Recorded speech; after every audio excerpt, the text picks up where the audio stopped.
So I listened back to last week's After Schmoe, and I hated that you kept calling me out about being negative. I hate it because I don't want other people to think I was being negative. I still don't think I was. So I'm not admitting defeat. The funny thing about you starting the show this way is you're starting it on a negative note. No, what I was going to say is I had every intention the past 7 days to record this show and be extra positive. And I wasn't going to give Kristian shit or tease him or anything. I was going to leave all that out. But then last night happened. Oh, okay. So we're going here. So the overall vibe of the show has been positive. Let's be honest. Of what? After Schmoe or the live show? The After Schmoe. Yeah, definitely. We've barely heard any. Just a couple comments like, "Well, I'm not gonna continue with this show," which is fine. But I'm not gonna have a. I'm not gonna have a Brett Sheridan moment. Yeah, that's fine. Thank you for your time. But no. So last night, do you recall the moment in the show? Brett had just finished Brett to the Future. And I think he was going on about Justice League, or maybe it was around the time that he was ranting. Midway through his sentence, he stopped, found something to look at off camera, and said, "Oh my God." He reacted to it. And Copster said, stay on target into his mic, and then it just went away. Do you recall that moment? So, I didn't recall it when I watched it, but to pull back the curtain a little bit, I looked at your notes on the drive that we share and saw that this was coming up. So when I was looking for screenshots for my thumbnail, I stumbled across this moment, and I said, this is a peculiar instance. But then I didn't think about it anymore. Indeed it is. Indeed it is. And I'm going to play it for everyone after the theme song, just so everyone knows where we're at.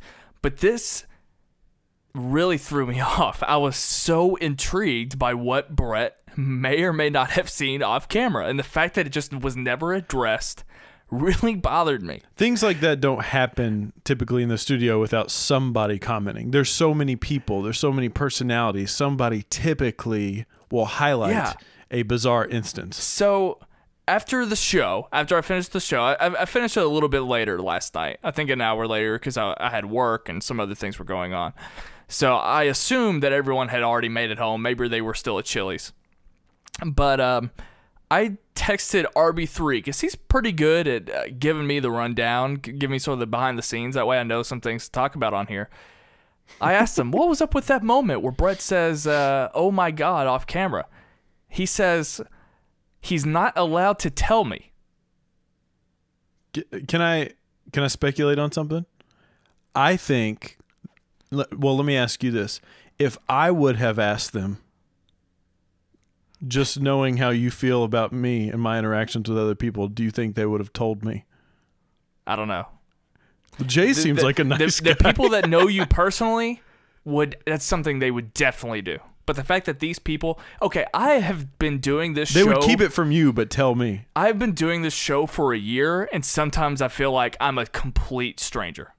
Like, I could text Makuga, and he could either respond graciously or tell me who the fuck are you? Like, stay away from me. One of my favorite stories that you've ever told me was is this about RB3? No, it's about Kristian. Okay, it was when you texted him about Whipclip, who is somebody that we we work with, that he set us up, and he said, "What's Whipclip?" Like you that's not really an example of what I'm talking about. I know, but that's funny. But no, in a perfect example of this, it actually happened with RB3. It was a few months back, probably like September-ish. I needed to talk to him. I had some problems with the after show at the time, and I needed to talk to him. So I asked him to call me so that we could talk on the phone, gave him my number. He calls me, but he made his number private. And I was like, what the hell? Why? It's like, you could be anybody. I had been doing the show. I had been known. I had been acquaintances with Mark and Kristian longer than he had. and been doing the show, I just thought it was so peculiar that this guy thought he had to keep his number private for me when I can reach him no matter what, and I have like Kristian and Mark's numbers. Like, it just made zero sense. Maybe he's on a burner, like a Breaking Bad burner. He's just like, he's got to break his phone. Okay. Anyway, so this is really bothering me that RB3 won't tell me what it is. So by the end of the show, I'm going to see if I can get someone at Collider, at Schmoes Know, to tell me what the hell is going on. I mean, at first it was really bothering me, but now that they won't tell me, it's really starting to piss me off. So by the end of the show, I'm going to be texting these guys, the Wangers, periodically, and hopefully we find out. Let's do the song, and then we'll play the clip.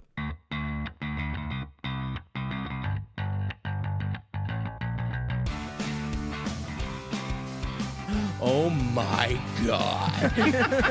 Stay on target. Okay. Stay on target. I'll take the cue from there. As somebody actually did see this particular trailer and also appreciate superhero movies, I thought it was awesome.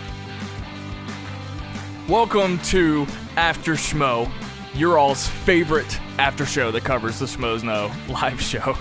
I'm Ryan Snelling, of course. Start over. No, I'm not starting over. You're not starting over? No.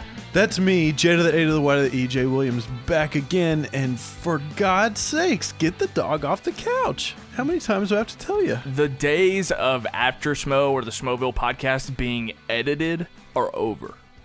We embrace the mishappenings of this show. This is about a standard. We're trying to set a standard.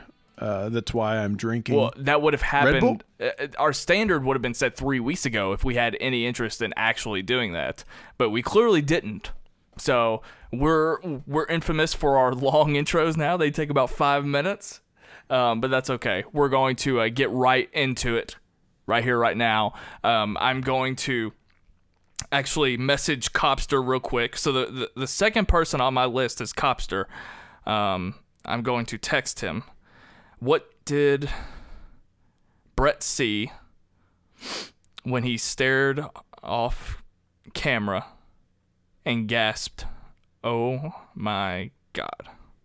Okay. Hopefully Copster responds. We're talking about Schmoes Know live show number 276.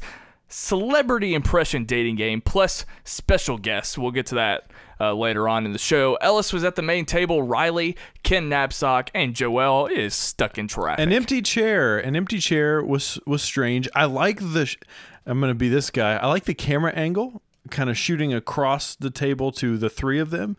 When it cut to the shot of Mark in an empty chair, it was strange. It was peculiar. It was kind of, they were pulling a Sam Esmail, Mr. Robot scenario. Is that who directed this episode? Apparently that's the case. Actually, when I watched this, I didn't watch it live. I was finishing up Legion, but I started it over. And when I started it over, I was 5 minutes late, and I came into Ken having heart palpitations. And I was legitimately concerned because I didn't know the background behind Since that. we've been doing this show, this is week 3, we always start concerned about Ken's mental or physical health. First, he was worried about the obesity, and then he was worried about his discoloration, his red face. I don't think he actually said obesity. I think he was not happy about the way he looked in the camera. We don't have to go straight to obesity. That's a little harsh. No, that's what he meant. Right? Are you really going to make me go back and listen to that moment? No, I just think he wasn't happy with his posture. I remember, maybe it was the posture, but I remember him sort of adjusting his shirt, and I think he said he didn't like the angle. So usually that means weight. I'm not giving him shit. I don't think he's obese. I know. It was the categorization. Whatever. I have those moments. I mean, I'm slouching right now. If I was on camera, I'd be a little self-conscious, so I can appreciate that. I just don't want Ken to give himself a hard time. That's all I'm saying.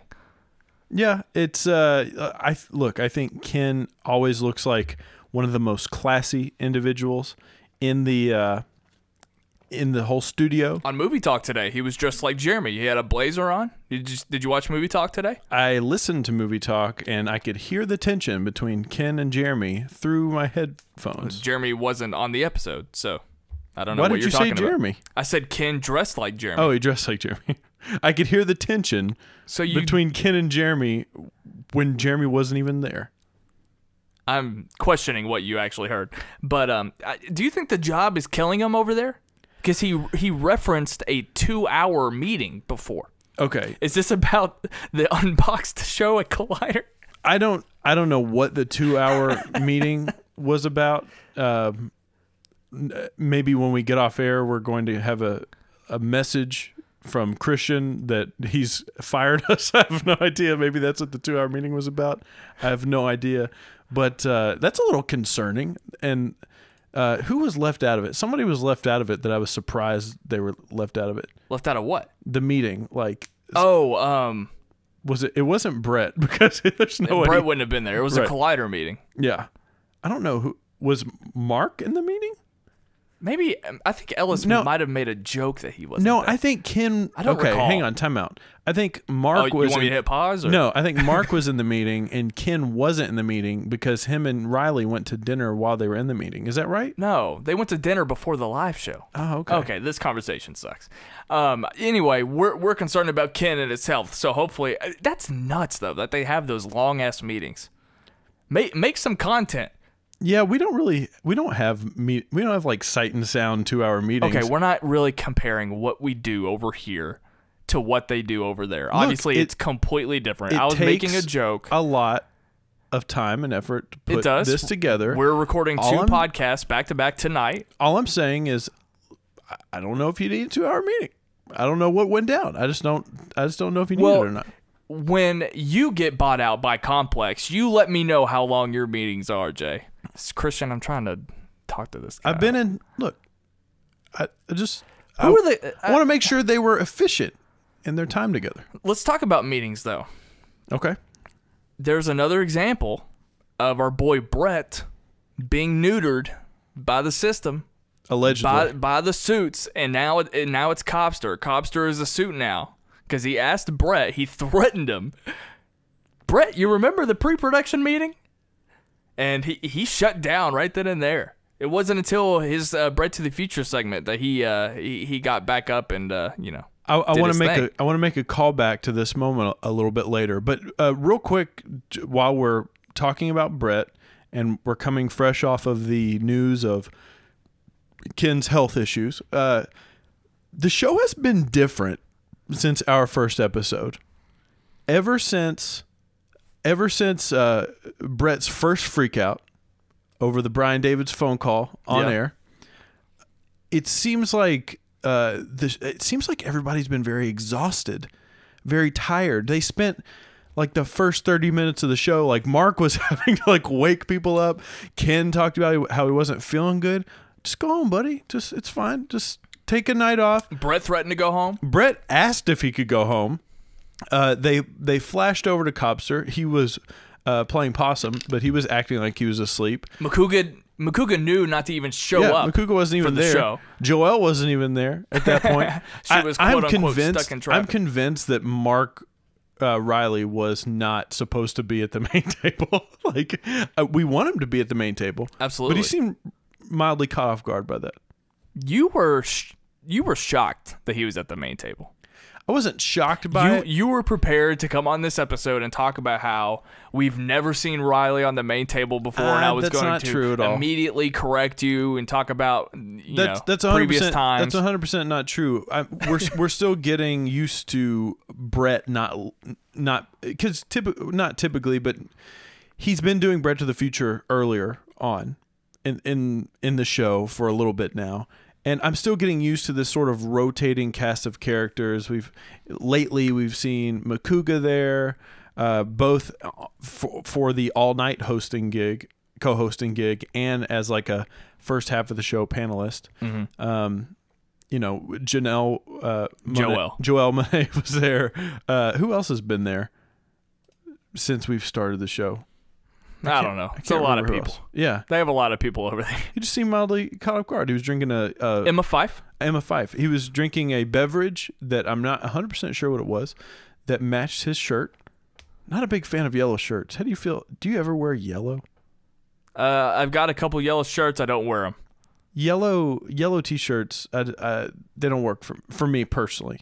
But one of my yellow shirts has the silhouette of Ron Swanson's haircut and his mustache, and that's all that's on it. Oh, that's fascinating. Shinfo. Anyway, it's legitimate shinfo. Yeah, it definitely is. I don't know what's going on over there, because it was kind of a little pathetic. And I'm glad that you brought up this point instead of saving it for me, because now you're coming off as negative a little bit. No, it's not. I'm not trying to be negative. It's just I just want to make they addressed it. They're the ones that said it. I just want to make sure that they're happy. They're the ones that mentioned it. Look, we're gonna. Do you think that they're happy doing the live show? I mean, they've done 200 plus episodes at this point. They've been going on for it's almost 300. We're at 276. Yeah, I'm listening to Toad Hop Days in 2012. That was 5 years ago when Ken started the show. Yeah. I just surpassed my episode where Ken became like a regular, and there's probably some fatigue, but I don't know, guys. I don't know. Maybe this is their way of trying to inadvertently reach out to Daddy Harloff to bring him back in, but they need to be careful, because if Daddy comes back and they're low energy, he may have to crack the whip. Oh, definitely. I mean, Mark, we know not just crack the whip, crack skulls. We know Mark is more good cop. He'll tell you to leave. To Kristian's bad cop, but I thought when Kristian left, that he sort of said, Ken, I'm passing the torch to you for sort of my role as keeping things together. But he hasn't felt good lately. He hasn't felt good. And Mark is trying as hard as he can. So Cobster read my DM, but he's not responding. Well, he was filming filming/recording Wangers at some point today, but that was like at 5:30. Well, I mean, it's 10:30, 7:30 there right now. He's not doing anything. He read the damn thing, but he's not responding. Yeah, who is he, Makuga? Fuck this. Let me. Well, right. while you're typing that out, I'm asking Ace. Okay. Ace wouldn't do this. So here's my question, just while we're on this low energy portion of the show. I'm listening. If you were, let's say they go to break, they all, like a football team or a basketball team, they all huddle up together and they go into the locker room and heads are down because they're down by 3 points or whatever. Maybe they're down by 15. It's an insurmountable comeback. And Ryan Snelling is the coach, and he's got to go give a pep talk to kind of get people going a little bit. Let's liven things back up. What do you say, and who do you say it to? Are you really putting me on the spot here? I wish I had prepared something. I mean, if I can tell you what we do. You guys should be ashamed of yourselves. Think about all the people that are starving for a job like yours. Like Ryan Snelling, living in Kentucky. No, not just me. The kids, Jay. Ryan Snelling. I'm older than Cobster, as I found out this week. Happy birthday, buddy, even though you won't text me back. The amount... Well, I don't know how much money they make. I was going to say. The amount of money you make in a week. The amount of people making a show on YouTube in this studio that are relying on one another. What are we saying? They are leaning on you. I don't know. Look, you have these wangers who need a job. You have a dog at home waiting for you, Ellis. RB3 can't even afford to iron his shirt. And you want to take the night off because you're tired? No, absolutely not. We do not wait 7 days, 6 days at a time for you to half-ass the Schmoes Know live show. Are they half-assing it in the Toad Hop days right now, Jay? They are living it up. Exactly. Brett Sheridan can't even afford a computer to see what Brian Davids looks like. Yeah. I don't know where that came from. I'm just saying. It's trying to make jokes. This came out on Friday. You have 5 days to get your act together.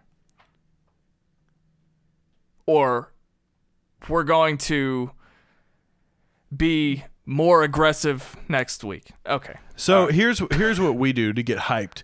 Number one, listen to Drake. I watch these behind the scenes videos and people just mosey in. You got wangers plugging things in, and I mean, guys, let's put some music on in the locker rooms. Let's get it going. Let's get like some CNC Music Factory. You know, I don't know, like the Space Jam soundtrack or something. Some Nelly, Hot in Her. I'm not actually going to wait for Ace to respond. I'm actually going to go ahead and text Cody as well.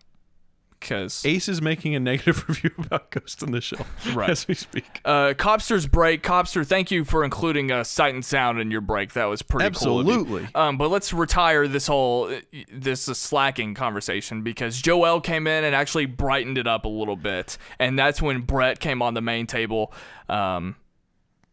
Riley and Cal were on the couch, which was always great. That's another thing, too. They can't afford... We'll talk about that in a minute. They can't afford to be tired because they have WonderCon coming up on Sunday, and they also have Star Wars Celebration in the next couple of weeks. Maybe they're saving their energy. They have other days that they can do that, not when they're doing the Schmoes Know live show. Well, so I watched the live show with my girlfriend, who has like no context of any of this. In fact, it probably annoy the hell out of her. In fact, guys, if you have a significant other and you watch the live show with them, comment in the section below, because I'd love to hear some of those stories. Anyways, so she, when Joelle Monáe came on the show, she said, "I like her. She seems like a lot of fun." And I said, "She's nice, right? She's great." We said the same thing. And she's very knowledgeable. She knows her shit. I really like that a lot. Absolutely. She does brighten it up every time she's on the show. And like I said before, she's one of those female presence, one of the few that I think actually holds her own on the table. So kudos to her. I can't wait to see more from her. Yeah, the vibe did pick up a little bit. And you know what I really loved? They started taking phone calls, which, by the way, week 2, I couldn't get in through the phone lines. Have you ever gotten through on a radio show? No. I've gotten through twice. I don't listen to radio. Well, a phone-in podcast sort of situation. I've gotten through twice. Great. Never won anything. This guy Frank called in, and I think they forgot Frank was on the phone because they just didn't let him talk for a while. But he did ask about Stephen King, and I don't know why. I just want to. I don't really have any kind of expanded thoughts on this, but I loved hearing Riley and Copster talk about Stephen King. Yeah, well, Stephen King is awesome because he obviously has this universe that he's created, and to hear people who are fans of him actually talk about how great the content is always really interesting. I didn't realize Copster was as I almost said well read, but I have nothing to base that off of. I was just gonna say we don't get to hear Copster's thoughts that often unless Kristian or Mark pull him in for like a Schmoes review or something. And I laughed seeing Ace rise up slowly when they mentioned Ghost in the Shell. Yeah, but I mean, it's. I think we forget sometimes that we don't always get to hear their take. They sort of they try to involve them in the show as much as they can. But it was great. I like that. Actually, I don't even really agree with that. Like when it comes to all of the wangers, it's really just Cody. Cody has no time or ability to actually speak on the live show. On the live show, ever. Yeah. Well, he makes up for it on wangers. I mean, I would say they could correct us if they're wrong or give their opinion on it. But I listen to the Wanger show, and I would say Copster's definitely the host of the show. Cody is kind of like if Copster's a 51% ownership, Cody's like a 49 for sure. What is Beardo? Beardo kind of is like he is on the live show. He kind of just pops in and out. Yeah. I'm still convinced that nobody knows anything about that guy. And their guests, obviously, they involve their guests as well. Last week it was Ace on the show. They had a water what's it called when you have a drug problem and you intervention. And yeah, they had a water intervention for him. Oh yeah, I did see that in the thumbnail. You should start listening to I would love to. our brethren. I have podcast. no reason not to. It was a little lonely on the SK Plus channel. Just after Schmoe and Sight and Sound. Where's Beardo?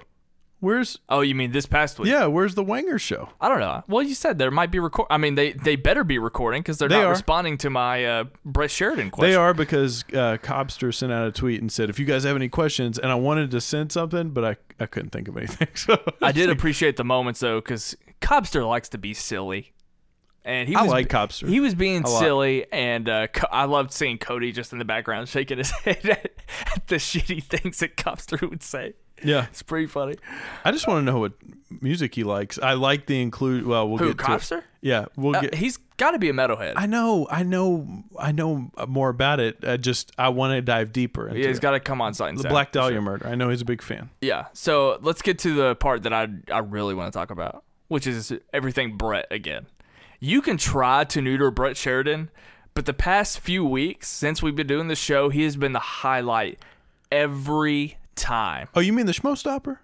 The Schmoe Stopper. The Schmoe Stopper? The Schmoe Stopper. Week 3 in a row? In fact, let me ask him, let's have him on next week, because I'll be off work when we record and we'll have more time. Let's see if he can come on next week. Okay. Okay, you just shrugged your shoulders. That's great. You're the captain of this ship. Okay. So, wait, real quick, before we dive real deep into Sheridan land, a Sheridan universe. Yikes. So again, like I said, lady friend watching the show, I think we have a winner for crossover appeal with Brett Sheridan. You know, Brett's sort of the everyday individual. He didn't watch all these movies and all this stuff. And Kayla, my girlfriend, was so entertained by Brett on this show. Oh, really? I mean, she was on her phone the whole time, which is Kayla loved Brett and Joelle. She was on the edge of her seat for everything that Brett was saying before the big events took place. But I mean, she loved the In Bruges review. She just thought it was hilarious. Did the dogs watch with you, Dolly and Indy? Did your dogs watch? They did. How did they take to Cal? Well, was Cal their favorite? Cal is literally Dolly Parton's doppelganger, Dolly Parton the dog. So, yeah. Do they like Cal? I don't know. Dogs don't really watch TV. Oh, okay. All right. So anyway, Brett reviewed In Bruges. I didn't think that he was ever going to like In Bruges because of the Colin Farrell incident that he told with his wife, which is fascinating. So I'm impressed that he rated it so high. You're acting like you're privy to the story prior to. No, I'm just saying as a whole. Okay. After witnessing the whole segment, he talked about the rating and the Colin Farrell story. I'm surprised that he was able to put that personal opinion aside, because he even started off the review making fun of how often they say the title in the movie. Yeah. And I thought immediately, well, this is not going to go well. And then, of course, you hear that story. He was pretty fair, though. And I liked the movie. I was very happy that he enjoyed it, too. I also liked how he involved, and hopefully he set himself up. Hopefully he doesn't forget that he's including shouting out the last entry on the IMDb. God. Hilarious. That is brilliant. It was like, it's one thing when Brett, like, his thing is getting off track and being silly, but it was different this time. This week was unique because he was kind of started off and he had these bits prepared. There was a method to the madness, like I always say. But it was just different. It was different this time because he had all this stuff prepared. He was sharper. And he ended on the correcting the fan with the grammar and everything. That was so clever and slick. I'm going to theorize something. I did not see Brett with a drink in his hand this week. Okay. And I could be wrong about that. Somebody let us know if they did, but I didn't see a drink in his hand. Last week, we thought that, you know, are we going to get the same Brett? You never want to say that alcohol is making the man, but I'm just saying, we were worried. We were worried, like, are we going to get the same Brett Sheridan? There's really no way to paint that in a good light. But if he wasn't drinking on the show, on this past show, then he still brought that same energy. If not, this might have been his best performance in the role of the Schmoes Stopper. It definitely has in recent memory. I mean, I thought that this was great. He was on point, and the setup and the additional preparation that he made in that whole thing. I felt like I was watching Jimmy Fallon or something. How they bring up it was definitely that was great. That was please someone correct his grammar more often. Really, if you're a Fallon guy. I am more of a Fallon guy. You like Fallon? I do. He's softball. He's a smart individual. I mean, he's talented, but he's softball. He's a smart individual. Okay. Did you think his explosive rant was better than the Brian David's rant? About the same? Because this was fucking great. Look, it was more calculated. Yeah. So it was very. That's like true. I said, Good point. He had that build. Well, he had the Brian thing building up more, but he might not have known that he was going to let it go, which made that instance so special. This time he knew that he was going to let it go. The Brian reaction was so quote unquote reactionary that it had more of a shock value. Also because, Brian is a member of the community. So and a known figure in the community. So it had more weight to it. It was like an anvil hitting a thinly frozen lake, just shattering. Okay, and, I'm with you.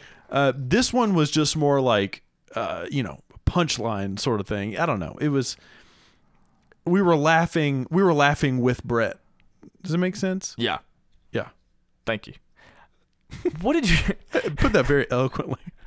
What do you think about this? Is something that I've never really considered. What do you think about the idea that the people in the Schmoeville Facebook group, not on purpose, unintentionally overhype every single movie that they suggest for him to watch? I never really thought of it that way. That we might be setting him up for disappointment every single time.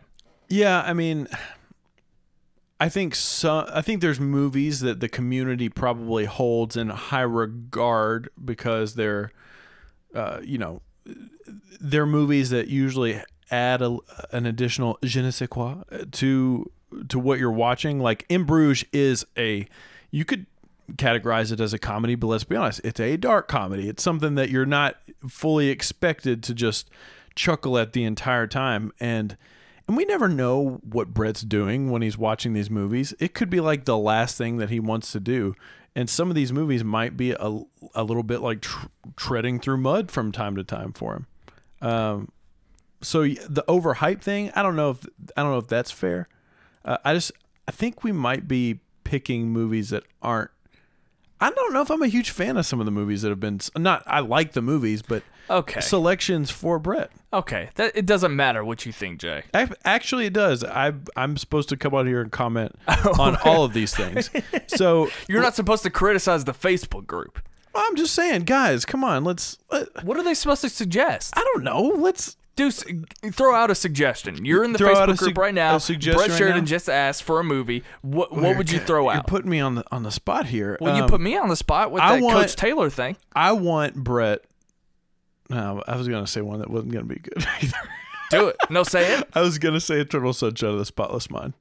Why is that not a good one? I think he's already seen that. Because he might have already reviewed it. Because it's legitimately on the same. I think he reviewed that already. It's legitimately in that same universe of In Bruges, where it's like I should be giving him something a little bit more simpler, I guess. I'm almost positive that he reviewed that. Has he seen already. Kingsman? Let's watch Kingsman. I don't know. Maybe. That's what I'm talking about. A movie like that. I guarantee they've suggested Kingsman. He just hasn't. He also, you're forgetting that part. He still gets to pick. Of course, yeah, of course. But Kingsman being a movie where he, on the surface, it might not look like that much, but when you dive into it, it's like, holy shit, I wasn't expecting that. That's what I'm looking for. Copster responded to me. He said, I don't know. I think something fell. That's bullshit. That is fucking bullshit. That's the most simple answer. Like, I'm pretty sure we'll watch the clip we're going to take a break because we're going to get to your history lesson, but I'm also kind of getting pissed. I'm pretty sure his eyes are following something left to right or his right to left. Something is happening. Was it the guy standing in the background that had a... No, because he was there the whole time. But he was dressed in a weird way. He was a member of Schmoeville that was able to come in to the studio. Why don't you read what your notes say about that individual? Oh, that he was dressed like a prisoner from Azkaban? Yeah, I was just going to say he looked like somebody wearing Yeezy Season 3 line or from that Beauty and the Beast, that Beauty and the Beast short that they did. Yeah, dressed up like why aren't they telling me what this is? This is stupid. I don't know, man. This is RB3 blocking his number all over again. It might have been, who knows? Was it Kristian? Was he there? No, because he was a ghost in the show. Who could it have been a surprise guest? No, it couldn't have been Ross. Could it have been Finstock? No, because when you have Finstock in the studio, you put him on camera. Was Finstock the one in the Azkaban outfit? Because that would make more sense. No. Was it Makuga? This is fucking dumb. Well, okay, let's go to break. I'm starting to get really pissed off at the crew over there. Let's take a break. We'll intro your history lesson. Are you setting this up or did you pre-record it? Because I haven't listened to it yet. I did pre-record it. Let me just set one minor thing up. So actually this episode that I listened to, well, this episode that this clip is taken from isn't too far from the one from last week. As I said before, Ken is now a staple on the show. He's a more consistent member of the show now. The other thing I want to mention too, there's a lot of stuff in these clips that I can't get to. I don't have time to actually edit together and all that stuff. You do a great job. No one's taking that away from you. Thank you. You I do a appreciate great job that. putting this together. But there's more gold in there. This episode literally went off the rails. Like Katie Sackhoff and I think even Ken and Kristian started drinking really early in the morning, which that didn't happen. Could we have just played that episode for After Schmoe this week? Because it was all gold. We could have, but hang on. I have a question for you before we get into it. Drinking, they might have done it a handful of times on the past episodes, but it wasn't like a consistent thing until one particular moment. Can you name what that one particular moment was? Just take a wild guess. When Makuga joined. That's exactly right. His first appearance on the show was their first their second episode, I believe. Are you positive? Because you listen to them as podcast and you don't see it visually. Just listen. So it was the first instance where it became an issue because they Katie Sackhoff, at one point in the episode they threatened to take the wine away from her. Even Mark is calling them out for slurring their words and not being able to finish full sentences. That's the type of gold in this particular episode. So make sure you go to the iTunes feed. There's 2 iTunes feeds. There's the one that you're listening to this on, and there's one with the older Toad Hop episodes that I'm listening to right now. So dive deep. Let's listen to the clip. What's good, Schmoeville? It's time for your After Schmoe history lesson. Still in the Toad Hop days, not too far from where we left off on the last episode, September 19th, 2012. On this one, we have the man himself, Ken Knapsack, in studio, along with Katie Sackhoff, and of course, Kristian and Mark as always. On this one, Kristian becomes a puppet master, as he often is, by inciting a Twitter war between Ken and Josh Makuga that doesn't really play out. You'll hear one of Ken's jokes, but Makuga didn't even realize he was competing in a Twitter war. You can hear that whole series of unfortunate events on the full episode, but on today's clip, we don't hear Kristian and Mark bicker back and forth very often. But on this particular episode, Kristian tries to pitch a catchphrase he knows is pretty cringy, and even Mark won't settle for it. Okay, so here's one thing I want to ask both Katie and Kenny. But not me, so I'm not going to take a nap. No, you're going to have to be here for a second. Because, and I also want Schmoeville's opinion on this as well. We're not going to say who's on the pro and who's on the con here. So what do you guys think about a catchphrase for us? At the end of each video, when we say to them, instead of let us know, we say, let us schmo. Do you hate it? Do you love it? Do you think it's cutesy? What do you think? I'm putting my head under the table. I was proud. You sound so Jewish. Let it schmo. So Hey, let us know what you think about that. What do you think? I was happy to be part of the show. I'm leaving now. Thank you, Kenny. And Katie? I'm reminded of Independence Day of the comment we got last week from, I think, Matt, who said the Harvey Firestein was too Harvey Jewish. Firestein was too Jewish. Okay. All right. Now we want to know what you guys think of that. And the reason why I bring it up is because the catch. This is exactly why. Dylan Nash loves the catchphrase. Ellis and I got into a big thing about it. I just think it's horrendous. I know it's horrendous. I'm telling you this story, okay? It's like we were doing at the end of a video. Kristian tried to say, let us know what you think. And he ended up saying, let us schmo by accident. So I made fun of him for it. And then he thought it was funny to do in every goddamn video since then. And then he goes to Twitter and Facebook and he's like, hey, what do you guys think of Let It Schmo? And it's the dumbest catchphrase. It doesn't even make sense. And it sounds like a stupid thing you do one time when we review a Christmas movie. You know what it is? And then and I said to him the other day, you know why he gets upset about it? Because it sounds like what the Smurfs do. It's I hate it when mommy and daddy fight. It's true though. Now at the end of every video, it's, hey, I'm going to schmo this movie. What do you think, Schmoville? Let it schmo. Schmo. It does sound very much like the Smurfs. Wait a minute. All right, we got our first tweet from Josh McCouga. So Schmoville, be the judge of this.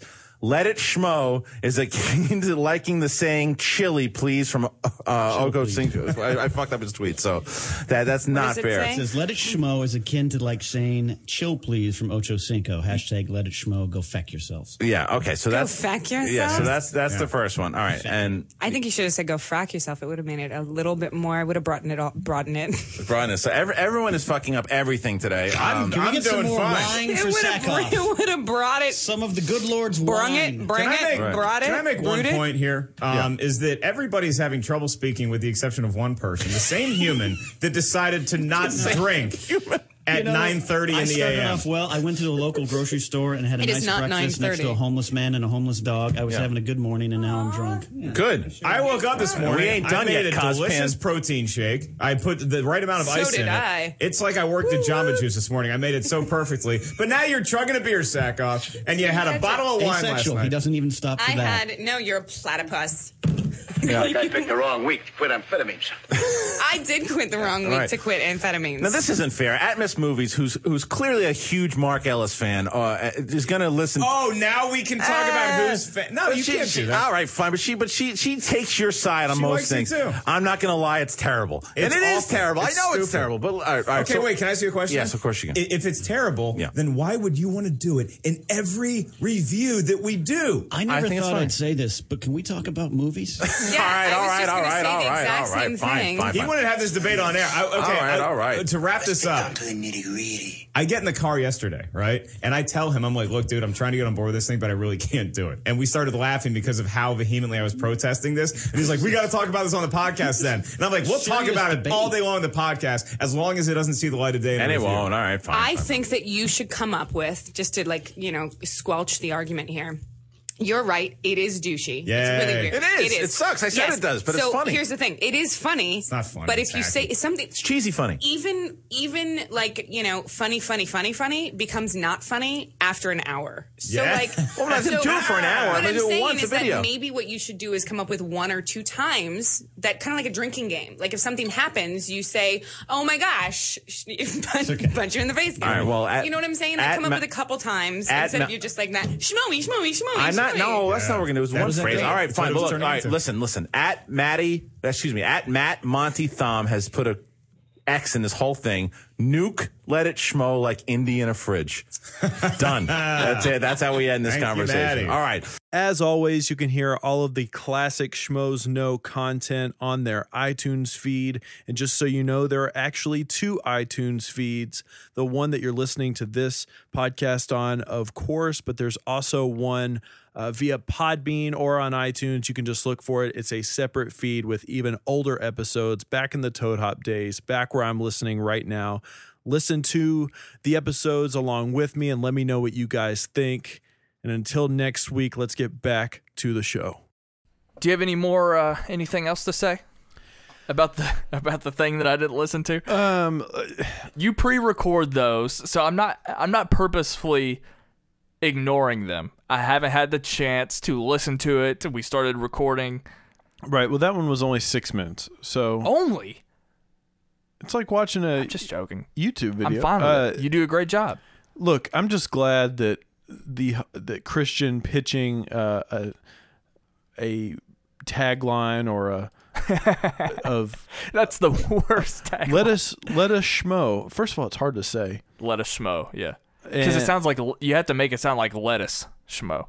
Let us schmo.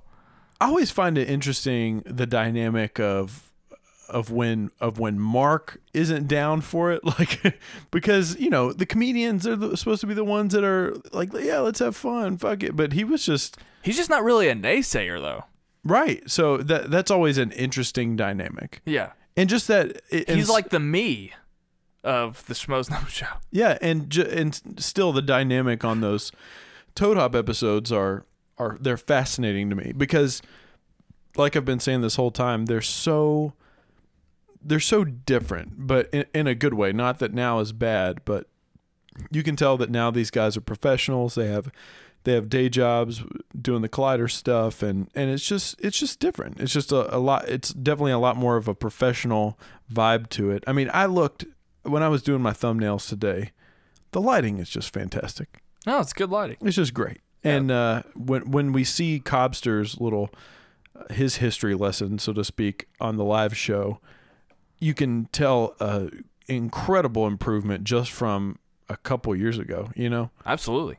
It's fascinating. Thank you, Mark Fernandez. I just got hyped as fuck, by the way. Why? I was scrolling through Instagram. Kristian just posted. I totally forgot that it's the Collider movie fights showdown or whatever. Yes. On Screen Junkies. So Makuga, Riley, Schnepp, Perry, Kristian, Ken, and Wendy are all going to be on movie fights this weekend, and I'm so pumped.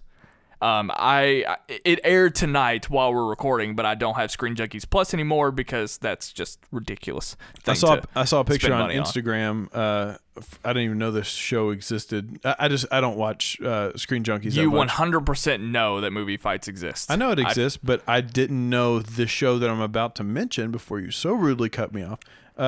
After the fights, I guess it's an after show for. Yeah, that's cool. It's like their version of Schmoe Down Rundown, I guess. Yeah. It's only available on Screen Junkies Plus, Jay. Oh, okay.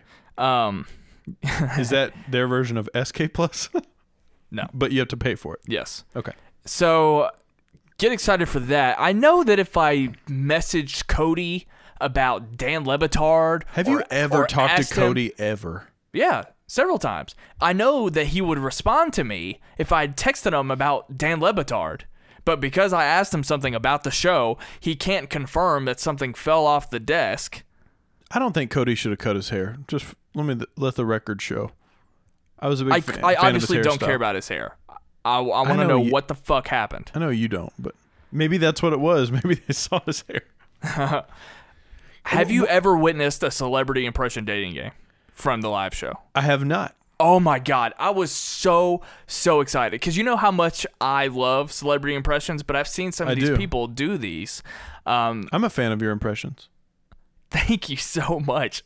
No one in my life has ever said that. So thank you so much. Well, you try really hard, and that's what I appreciate. Oh, thank you. I even like your impressions of our friends. Our friend I do pretty Eric. good ones, but I won't do them here because none of you will understand what that is. So just give me your hot take. What did you think of this segment? I thought it was great. I thought it was really well put together. Look, I said I was going to make a callback to it, but we started out the show a little low energy, not necessarily my words. I mean, it was spoke about on the show, but I mean, they called in a pro, and Brett Sheridan absolutely turned the entire tone of the show around from that point when he unleashed the beast within. What does this have to do with the live show? I'm just saying that it set a nice precedent. The trajectory afterwards? Yeah, it set a nice precedent for what was to follow with the dating game itself. Now, do take some issues with some of the impersonation, so to speak. You have issues with these? Namely Cobster's Pennywise. Okay. Funny thing here. So my internet cut out in the middle of that. In the middle of the game. So when it came back on, Cobster was in the middle of speaking So I didn't know that he was Pennywise, but I heard his impression, and I thought he was doing Adam Sandler. I was about to say he sounded more like Bobby Boucher than Pennywise the Clown. But did you have it in our notes? No, I did. I literally said something to my lady friend, and she said, "I don't know who that is, and I've seen it." I wish that they could have convinced Ross to actually do a Tim Curry, because they later followed up. Were you doing the Tim Curry Pennywise? And they said yes. Right then and there, I wish that Ross had a spark in his mind to do that impression, because I would have loved to have heard of Tim Curry. Also, it was said on a classic Schmoes episode that I listened to that Mark's only impression that he could do was Alf.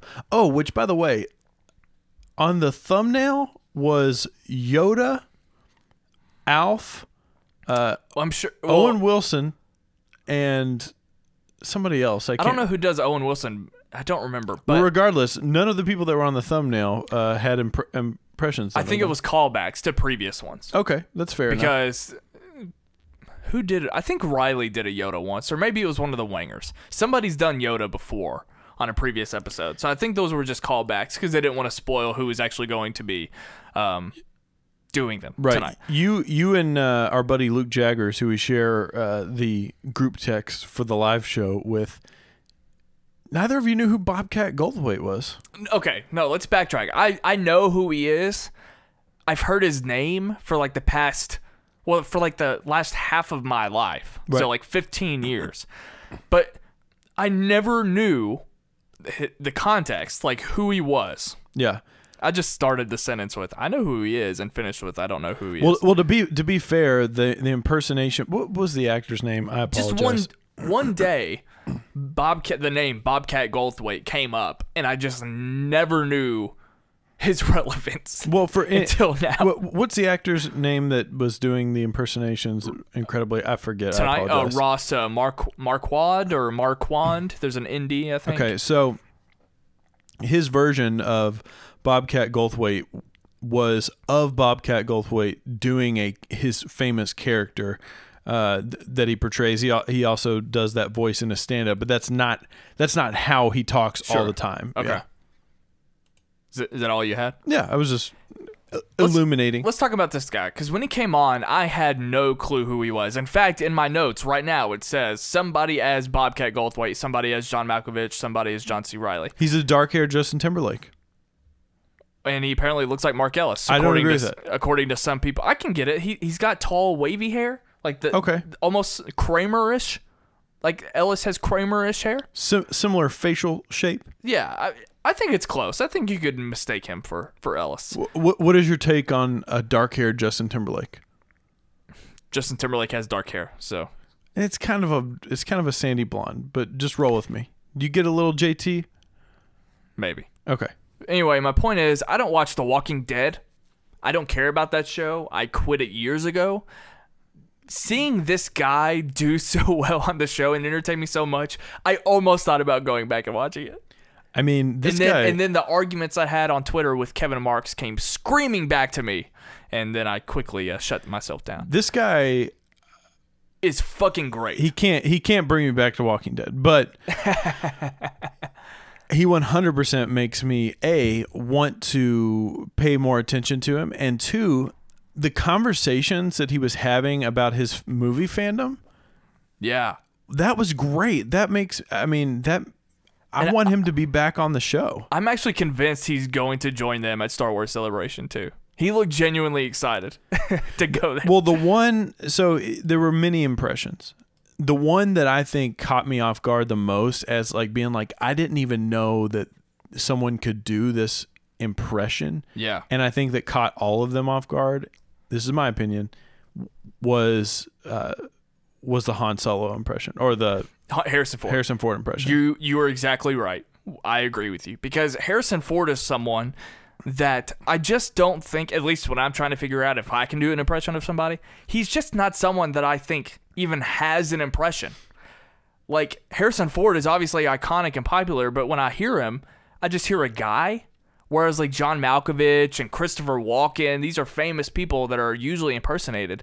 Harrison Ford is not a go-to. Right. So part of me is like, what would that even sound like? I don't know. You just kind of, you're grumpy. I want to issue a challenge to this guy. And I'm not just saying this because I'm doing this show, but I am convinced. Well, he's not listening. Kristian might show up. I am convinced that Kristian Harloff is unimpersonatable. Impersonable?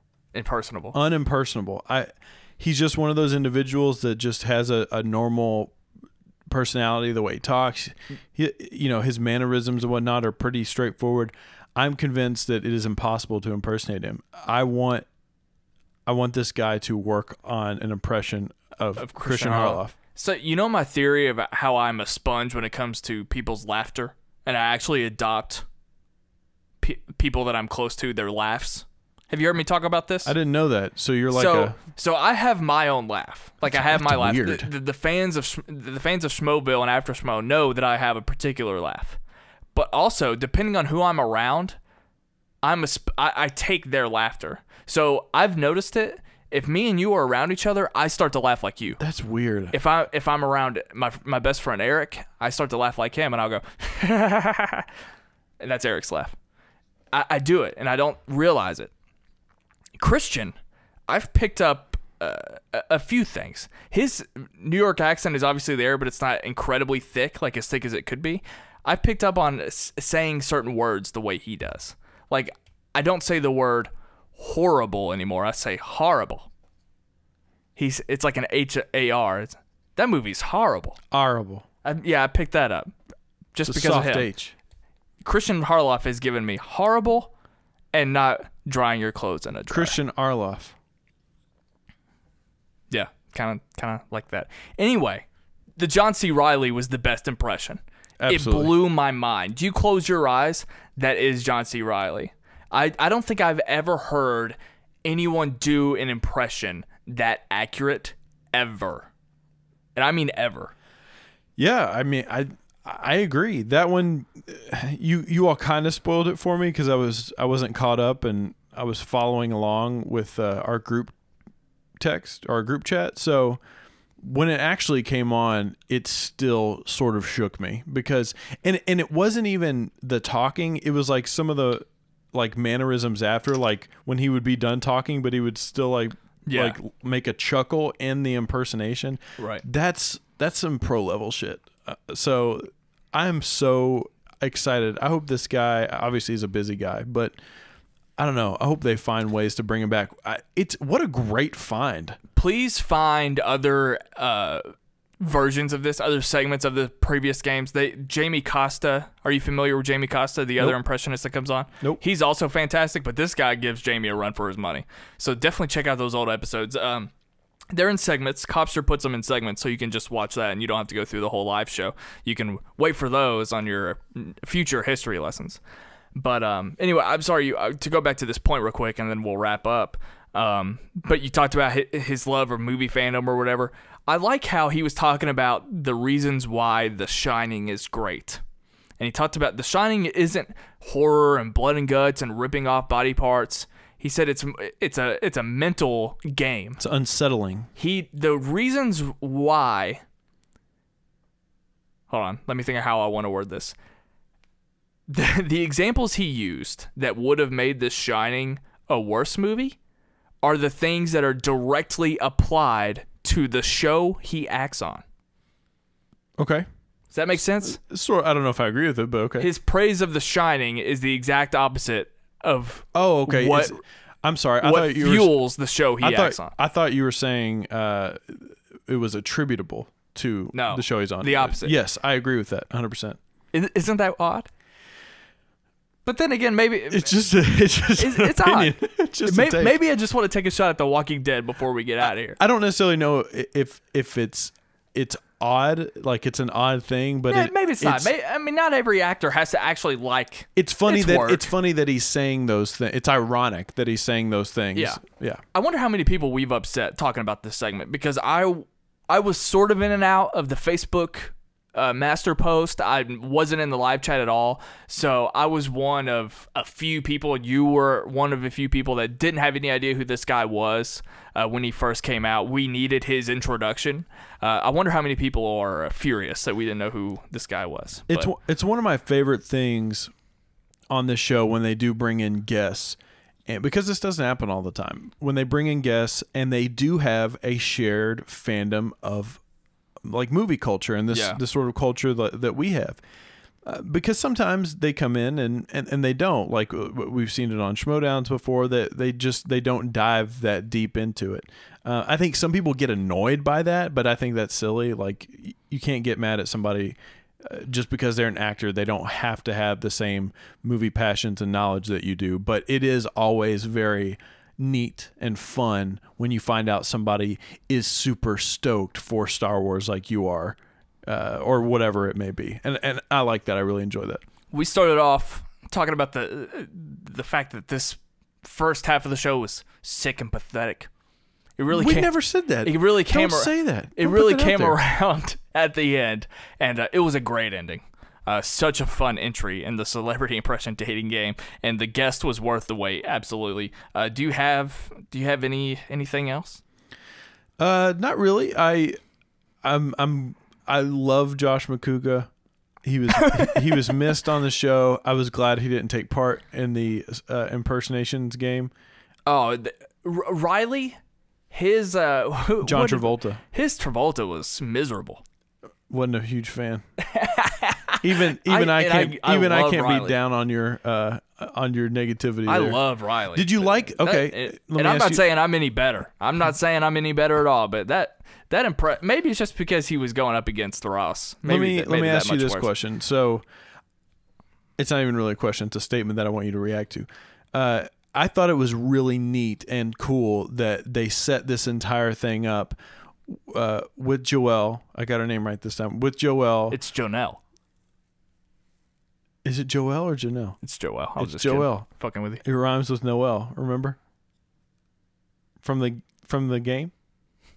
Okay. Anyways, so Joelle was this person, being having to select who she wanted to date, and the fact that they got a Walking Dead cast member to do this. And she's a big fan of The Walking Dead. I thought that was really cool. That's like 2 weeks in a row. She gets to talk to an actor on The Walking Dead. Not 2 weeks in a row.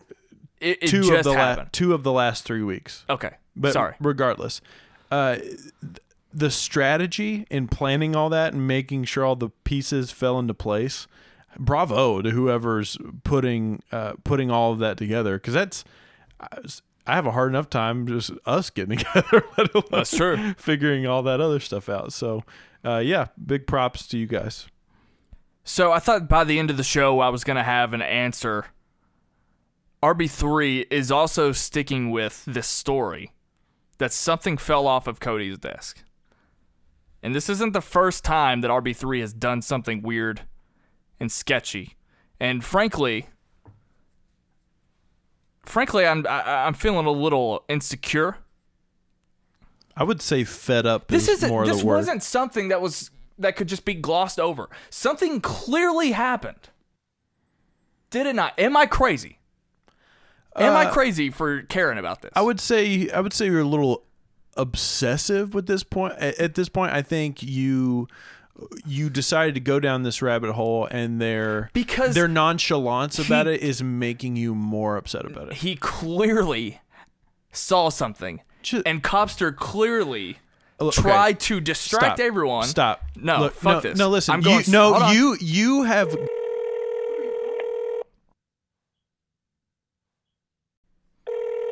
Who are you calling? This is Mark. Ellis. Yes, Snelling. What the fuck is happening? You called me, sir. I'm at Walmart in Buffalo at, 11:30, midnight, somewhere around there. It's 11 o'clock.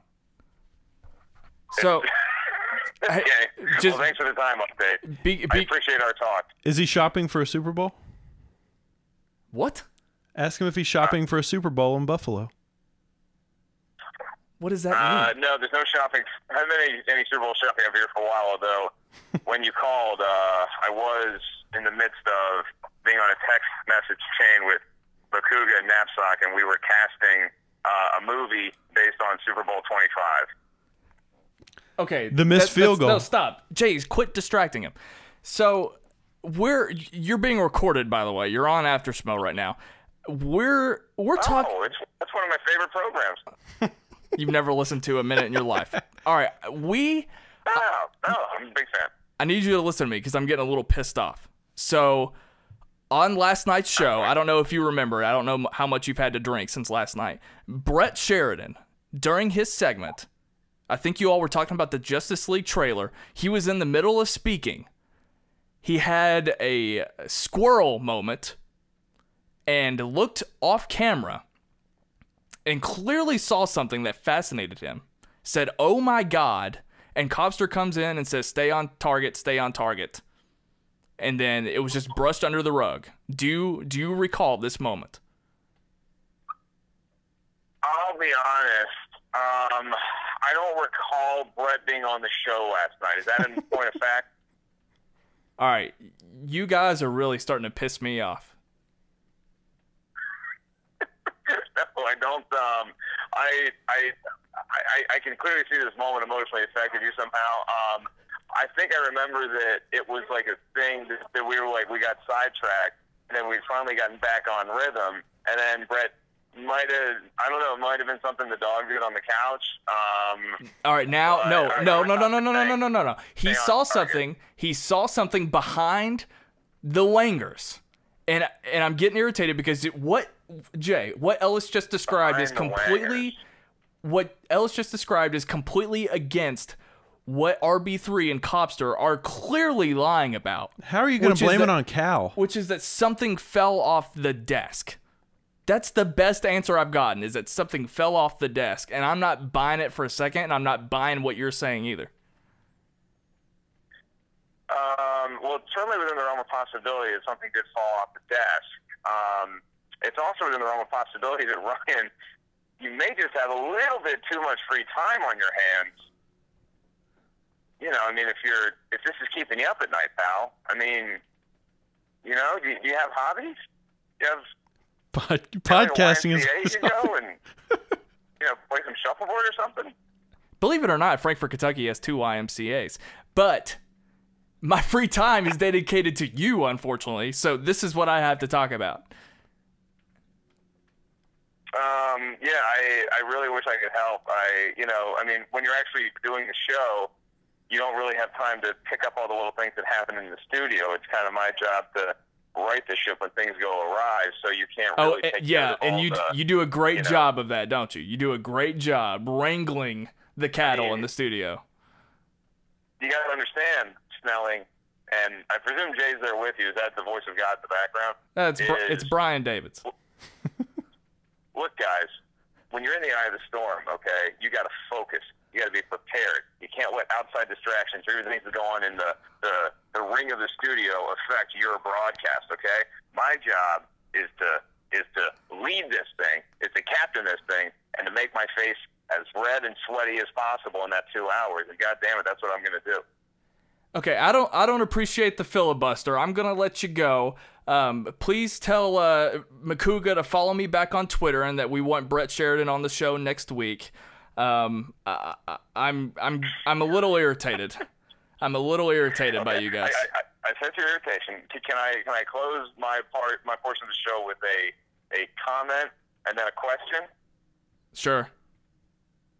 Okay.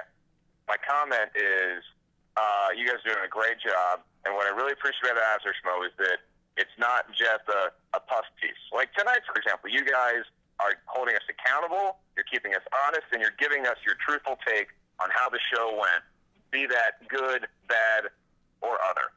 So thank you for that. We appreciate you, Ellis. Thank you. And my question is, can I go now? Jay, do we have anything to plug? We do, We have a little show we like to call Sight and Sound Weekly. You can find it on the SK Plus channel. If you're listening to this right now on the SK Plus channel, it drops every single Wednesday. If you want to hear it before that, you can always subscribe to our podcast feed. Just search for it wherever podcasts are found. You get Sight and Sound Weekly on a Monday.